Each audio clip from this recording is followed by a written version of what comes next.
Hello, home care partners. This is Coach Leslie. So today I want to give you guys some tips on just some of the day-to-day things that we need to make sure that we're focusing on as home care agency owners.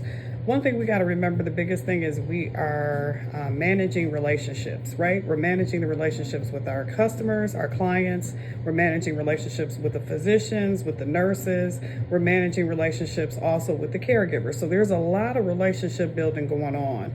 And we want to make sure we're paying close attention to building that trust and rapport with our clients, as well as the trust and rapport with our caregivers. So let me repeat that. So we want to build a rapport. A rapport just simply means that client can trust us to do what we're saying. If you're telling your client you're going to be finding them a caregiver, and let's say you're having trouble finding that caregiver, it's important for you to communicate with the client. Don't avoid the client, okay? So that's building that rapport.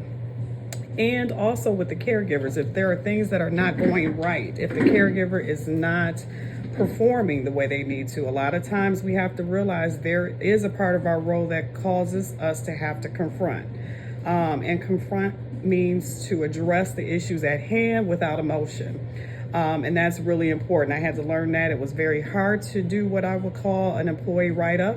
But it's necessary, because if you have to fire that employee, you want to make sure you follow a protocol of documenting, making sure you've had verbal discussions, making sure you've had written discussions, and then of course, if need be, making sure if you need to terminate that client or that caregiver, you're in a position to do that.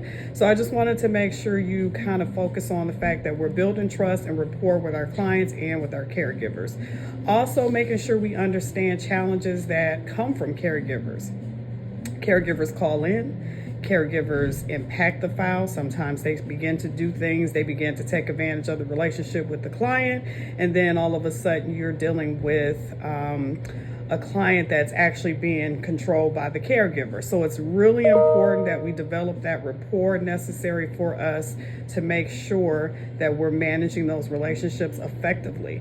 And then another key thing, guys, setting boundaries while maintaining or being approachable. So what does that mean? So with clients, we have to let them know in the beginning when we introduce the file, here's the rules, here's what we do. If you don't require services, we require a certain amount of notice, XYZ. If you change doctors, we need you to let us know. If you move, we need you to let us know. But then we also talk about, hey, if the caregiver is not performing well, we want you to call us and talk to us. We don't want you to protect that caregiver for fear of losing services. So there's a lot of things that as a care manager you need to address. You really do. Making sure that we're able to do that is really huge and important.